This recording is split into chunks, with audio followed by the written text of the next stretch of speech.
எல்லாருக்கும் வணக்கம்.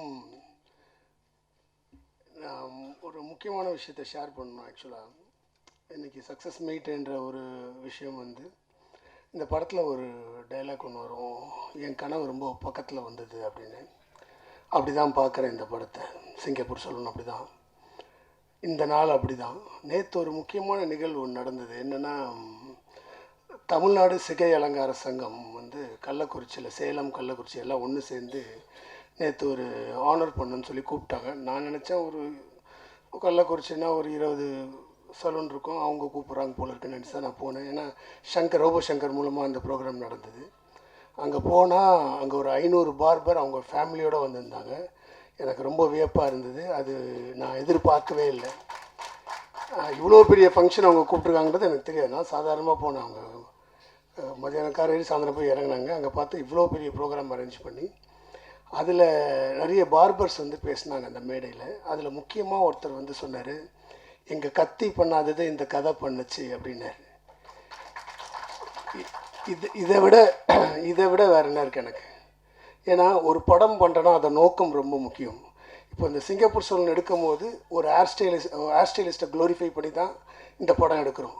அதுக்கு தான் அவங்களுக்கு நன்றி சொல்லி தான் நான் என்னுடைய ஃபஸ்ட்டு என்னுடைய டைரக்ஷன் கார்டு போடுறதும், இந்த தொழில் அவன் தொழிலாக பார்க்கல ஆர்ட்டாக பார்க்குறான்னு சொல்லும் போது தான் என் கார்டை போட்டேன். படம் முடியும் போதும் உலகில் உள்ள ஒவ்வொரு ஹேர் ஸ்டைலிஸ்ட் கலைஞனுக்கும் இப்படம் சமர்ப்பணம் போட்டிருப்பேன். ஏன்னா அவங்கள கலைஞனை தான் நான் பார்த்தேன். அதுக்கப்புறம் தான் என் கார்டு வரும். நேற்று அதை அவங்க சொல்லும் போது எனக்கு ரொம்ப சந்தோஷமாக இருந்தது. ஏன்னா அவங்க அவ்வளோ பேரும் அவ்வளோ உணர்ச்சி வசப்பட்டு எங்களை வந்து எல்லோரும் கீழே தான் பார்த்தாங்க, நீங்கள் தான் முதல்ல எங்களை மேலே பார்த்துருக்கீங்க அப்படின்னு ஒரு மேல் நோக்கி எங்களை பார்த்தது நீங்கள் மட்டும்தான் அப்படின்னு சொல்லும் போது அவ்வளோ சந்தோஷமாக இருந்தது. ஏன்னா நம்ம லுக்கை மாற்றுறவங்கள நம்ம எதுக்கு அவங்கள கீழே பார்க்கணும்? தப்பு இல்லை அது. அண்ட் மோரோவர் இது வந்து ஒரு சமூகமாக ஒரு ஜாதியாக கட்டமைக்கப்பட்டுடுச்சு அவங்களுக்கு.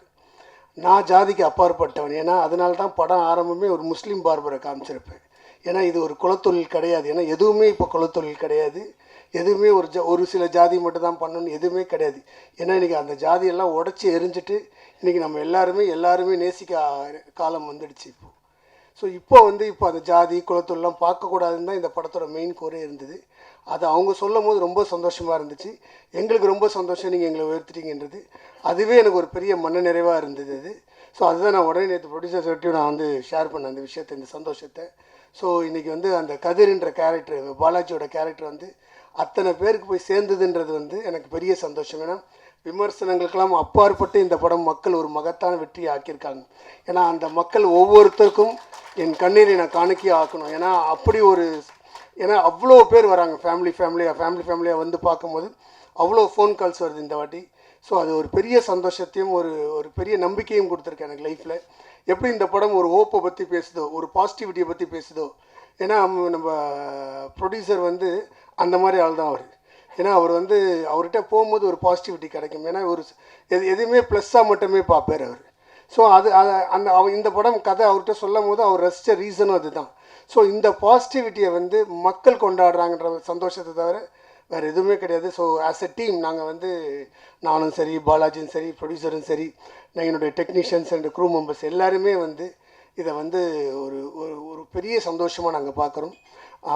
ஊடக நண்பர்களுக்கு எல்லாருக்கும் நன்றி. கொண்டு போய் சேர்த்த அத்தனை நண்பர்களுக்கும். ஏன்னா எவ்வளோ ரிவ்யூஸ் பார்த்தேன், நான் பாசிட்டிவ் மட்டும் பேசுகிறேன். எவ்வளோ ரிவ்யூஸ் பார்த்தேன் நான் எனக்கு அது பெரிய ஊக்கத்தை கொடுத்தது. நான் தான் சொல்லியிருந்தேன், இந்த படத்தில் தான் ஸ்டெப்பிங் ஸ்டோனே ஆரம்பிக்குது எனக்கு என்னுடைய கரியரில். ஸோ அதனால தான் நான் சொன்னது இப்போவும் அதே வார்த்தை தான். இது வரைக்கும் நான் பண்ணதில் இந்த படம் தான் என்னுடைய பெஸ்ட் ஃபிலிம் நான் சொல்லியிருந்தேன் முன்னாடியும். இப்போவும் அது ப்ரூவ் ஆகிருக்கு. So I am very happy about it. வந்திருக்க எல்லா டெக்னீஷியனுக்கும் தனித்தனியாக நான் நன்றி சொல்லியிருந்தேன். ரொம்ப நேரம் ஆகும். ஸோ அவங்க எல்லாருக்குமே என்ன தெரியும். So I am very happy. அந்த பர்டிகுலர் அந்த கிட்ஸ் முதல் அரை மணி நேரம் படத்தை யாருக்கும் போர் அடிக்காமல் அவங்க நகர்த்தி கொண்டு போனதுக்கு ஒரு பெரிய நன்றி. அண்ட் ரோபோ சங்கர் இங்கே வர முடியல. ரோபோ சங்கர் எனக்கு மிகப்பெரிய நண்பன். ஸோ ரோபோ சங்கர் எல்லாம் அவங்க ஒய்ஃப் வந்திருக்காங்க. கொஞ்ச நேரம் அவங்கள மேடையில் ஏற்றி பேச வைக்கிறேன். ஸோ எல்லாருக்குமே நன்றி. Special thanks to Ishari Ganesh sir and RJ Balaji. ஏன்னா நீங்கள் இந்த படத்தை கொண்டு போனீங்க. நான் ஒரு விஷயத்தை கொண்டு வந்தேன், அதை நீங்கள் பெருசாக கொண்டு போனீங்க. And Balaji, I am from my heart நான் சொல்கிறேன், you have done your best and you will go miles for sure. As an ஆக்டராக அவர் ரொம்ப அழகாக ப்ரூவ் பண்ணியிருக்கார். அவர் நல்லா நடிச்சிருக்காரு. எனக்கு தெரியும், நான் வந்து நடிப்பை ரொம்ப ரசிக்கிறவனா. நான் சொல்கிறேன், he's done his best. Second ஹாஃபை கேரி பண்ணுறது ஈஸி கிடையாது இந்த படத்தில். அத்தனை சீனும் அந்த பெர்ஃபார்மன்ஸில் அவர் கொண்டு போய் சேர்த்துருக்காரு மக்கள்கிட்ட. இன்றைக்கி அந்த கதிரை பார்த்தா அந்த பார்பர்லாம் சொல்கிறது எல்லாமே அந்த கதிரோட பெர்ஃபார்மன்ஸில் தான், அந்த பாலாஜியோட பெர்ஃபார்மன்ஸில் தான் அது அந்த கொண்டு போய் சேர்க்கப்பட்டிருக்கு. ஸோ அதனால் இப்போ எல்லோரும் மக்கள் நேற்று நைட் ஷோலாம் ஃபுல்லாக இருக்குன்னு கேட்கும்போது அவ்வளோ சந்தோஷமாக இருந்தது. ஸோ இந்த ட்ரெண்டு கண்டினியூ ஆகிட்டுருக்கு. So keep supporting us. Umadevi, thanks for coming. எப்போவுமே ஆஃபீஸ் வந்து உடனே எழுதி கொடுத்தீங்க, ரொம்ப சந்தோஷம். அண்ட் செல்வா வந்து இதுதான் ஃபஸ்ட்டு படம், என் கூட 10 படம் ஒர்க் பண்ண மாதிரியே ஒர்க் பண்ணுறாரு அவர். அவ்வளோ க்ளோஸாக இருந்தோம், எல்லா முக்கியமான விஷயங்கள்லாம் பேசணும். செல்வா நிறைய ஷார்ட் சொல்லி நான் போய் எடுத்துகிட்டு வந்தேன், இதெல்லாம் தேவைப்படுது சார் சொல்லுது. ஸோ அதனால் செல்வாவோட பங்கு மறக்க முடியாது. அதே மாதிரி ஜெய் வந்து ஆல்வேஸ் ஹார்ட் ஒர்க்கர். நான் ரொம்ப முன்னாடியிலேருந்து சத்தியமில் ஒரு ஆர்ட் அசிஸ்டண்ட்டாக இருக்கும்போது எனக்கு பழக்கம் அவர். ஸோ அவர் அப்போயே ஆர்ட் டைரக்டர் ஆகணும்னு நான் முடிவு பண்ணி தான் நான் வந்து முன்னாடி படம் கூப்பிட்டு அவரால் பண்ண முடியல, இந்த படம் ஒர்க் பண்ணி அவன் கேட்டு அவர் வந்து பண்ணார். அவர் டன் இஸ் ஜாப் பியூட்டிஃபுல்லி. அதே மாதிரி என்னுடைய அசிஸ்டன்ட் டைரக்டர்ஸ் வந்து அதான் ட்ரெய்லர் லான்ச்சஸ் சொன்ன unsung heroes, they are my best. அவங்க இல்லாமல் இந்த படம் ஒன்றுமே கிடையாது. And my assistant screenplay writer Ameer, தேங்க்ஸ்டா, சூப்பர், அவனுக்கு எழுந்து நெல். So thank you so much. எல்லாருக்குமே வந்து நன்றியை தெரிவிச்சுக்கிறேன். Thank you all. சின்ன ஜென் சார் ஸ்பெஷல் தேங்க்ஸ் சார். ஒரு ஆரம்பத்தில் ப்ரொமோஷன்லாம் வரேன்னு சொல்லிட்டே இருந்தார். நாங்கள் அந்த படம் லாஸ்ட் மினிட் ஒர்க் இருந்தனால என்னால் எங்கேயும் வெளில வர முடியல. அந்த டைமில் ஒரு நாள் மட்டும் தான் என்னால் ப்ரொமோஷன் போக முடிஞ்சுது. So thank you so much sir. And Ashwin and Prabhu sir and வந்து they stood by me throughout the film. And Ashwin பண்ண ஹெல்ப் வந்து ஆரம்பத்துலேருந்து என்னை சப்போர்ட் பண்ணிட்டு இருந்தார் அஸ்வின். எனக்கு எதாவது வேணுன்னா கூட அவர் ப்ரொடியூசர்கிட்ட பேசி வாங்கி கொடுத்ததுலேருந்து everything has done for me. Thanks Ashwin, thanks Prabhu sir. Ahalya தேங்க்ஸ்மா, எல்லாரையும் சொல்லிட்டேன்னா. ஜாவேத் நான் ஃபோன் பண்ணி தான் போனேன், இவன் கதவுலாம் தட்டினேன்ட்டான். அதான் சீந்தா ஓகே, அது கொஞ்சம் அதிகமாகிட்டுண்டா சில நேரத்தில்.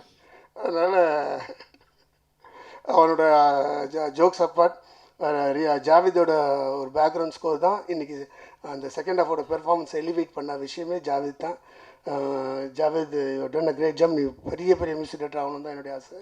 ஸோ ஆல் த பெஸ்ட்ரா. Thank you team. மேனேஜர்ஸ் வந்து சிவா, விக்கி, எங்கே இருக்கார் விக்கி, எங்கே இருக்கார் காணாமா இப்போ கூட உழைக்கிறான் மனுஷன். ஸோ முன்னாடி தான் இருக்கியா, எப்போவுமே எனக்கு பின்னால் இருப்பாங்கள, ரொம்ப நல்ல மனுஷன், நல்லா ஹார்ட் ஒர்க் பண்ணியிருக்கேன். மகாகலி, சிவா அண்ட் பாலமுருகன் அண்ட் அந்த ப்ரொடக்ஷன் டீம் எல்லாருக்குமே அண்டு டிரைவர்ஸ் உள்பட எல்லாருமே வந்து நம்மளை நல்லா பார்த்துக்கிட்டாங்க. ஸோ எல்லாருக்குமே என்ன நன்றி. தேங்க்யூ. அண்ட் தயவுசெய்து இந்த படத்தை இந்த ட்ரெண்டை கண்டினியூ பண்ணுங்கள். ஏன்னா செகண்ட் வீக் படம் வந்து நல்லா போயிட்டுருக்கு, நல்லா ஃபுல் பண்ணிகிட்ருக்கு. ஸோ உங்களோட சப்போர்ட்டால் தான். So keep supporting us. Thank you so much. அனைவருக்கும் வணக்கம். Singapore salon Vels film international உடைய 2024 ஜனவரி மாதம் 25th ரிலீஸ் ஆகி வேல்ஸ் ஃபிலிம் இன்டர்நேஷ்னலுக்கும் சரி, இந்த வருஷம் இந்த ஆண்டில்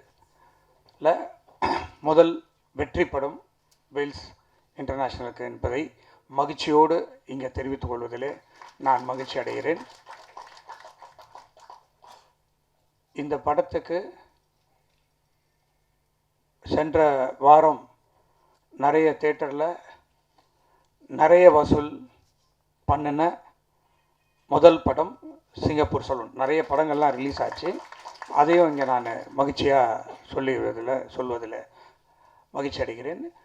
அதற்கு காரணம் மக்கள் இந்த வரவேற்புக்கு, இந்த படத்தின் வரவேற்பை மிகவும் மகிழ்ச்சியோடு ஏற்றுக்கொண்டார்கள். அதில் முதலிலே மக்களுக்கு, இந்த திரைப்படத்தை வந்து பார்த்த ரசிகர்களுக்கு, தமிழக மக்களுக்கு என்னுடைய மனமார்ந்த நன்றி. இதை மக்களுக்கு எடுத்து சென்று காண்பித்த, இந்த படத்தை தமிழகம் முழுவதும் ரிலீஸ் செய்த ரெட் ஜெயிண்ட் நிறுவனத்திற்கு என்னுடைய மனமார்ந்த நன்றியை இந்த நேரத்தில் தெரிவித்துக் கொள்கிறேன். இந்த படத்தை மாபெரும் வெற்றி படமாக ஆக்கிய இயக்குனர் கோகுல் அவர்களுக்கு இந்த நேரத்திலே அவருக்கு நான் ஒரு சின்ன பரிசை அளிக்க விரும்புகிறேன்.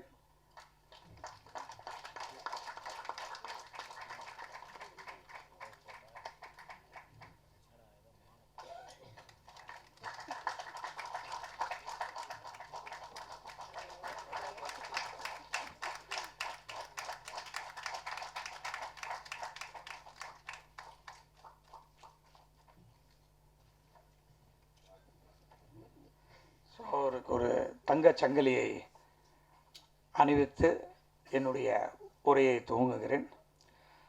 இந்த படத்தில் முக்கியமாக சொல்லணும்னா, இப்படத்தினுடைய கதாநாயகன் ஆர்ஜே பாலாஜி. இந்த படத்தில் நான் நடிக்கணுமா, என்னால் நடிக்க முடியுமா, இது ரொம்ப ஹெவியாக இருக்கேன், நான் ஜாலியாக நடித்து கமெண்ட் அடிச்சுட்டு கலாடா பண்ணிவிட்டு கலாய்ச்சிட்டு போகிற படங்களை தான் நான் இது வரைக்கும் பண்ணியிருக்கிறேன். ஏன்னா ஆர்ஜே பாலாஜி அவருடைய முதல் படம் எல்கேஜி, அதை ஹீரோவாக நடிச்சிருந்தவர். அதுக்கு அடுத்த படம் அவர் டைரக்ட் பண்ண அந்த மூக்குத்தி அம்மன் படம். இது வேல்ஸ் ஃபிலிம் இன்டர்நேஷ்னலில் பாலாஜி நடித்து முடித்த 3வது படம். ஸோ 3 படமே வெற்றி படமாக அமைஞ்சிருக்கு. அதில் எனக்கு பெரும் மகிழ்ச்சி.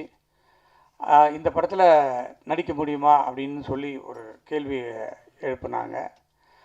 அப்போ நான் கதை ஃபுல்லாக இன்னொரு தடவை கேட்டு, என்ன கதையை கோகுல் சொன்னாரோ அந்த கதையை அப்படியே எடுத்து கொடுத்துருக்காரு. அதில் ஆர்ஜே பாலாஜியாலும் இப்படி நடிக்க முடியுமா அப்படின்றத நடிக்க முடியும் அப்படின்னு காமிச்சிருக்காப்புல ஆர்ஜே பாலாஜி. பர்டிகுலராக செகண்ட் ஆஃப் ஃபுல்லாக ஆர்ஜே பாலாஜியினுடைய நடிப்பை எல்லாருமே பாராட்டியிருக்காங்க. நானும் அதை பாராட்டுறேன். என்ன பாலாஜி சரிண்ணா?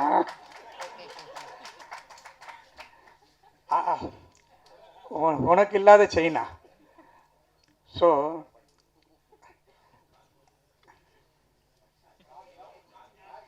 கார் யாருக்கு? பாலாஜிக்கா? இப்போவோ வாங்கி கொடுத்தாச்சு. செயினா படம் பண்ணிட்டாரு. வேல்ஸுக்கு செயினா படம் பண்ணவர் பாலாஜி தான்.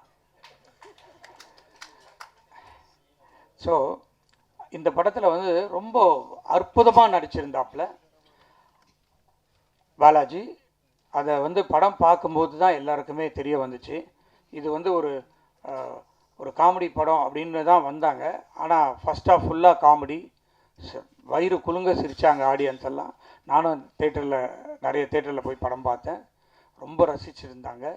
செகண்ட் ஆஃப் டைரக்டர் என்ன சொல்ல வந்தாரோ அந்த கதையை சொல்லி முடிச்சிருந்தார்.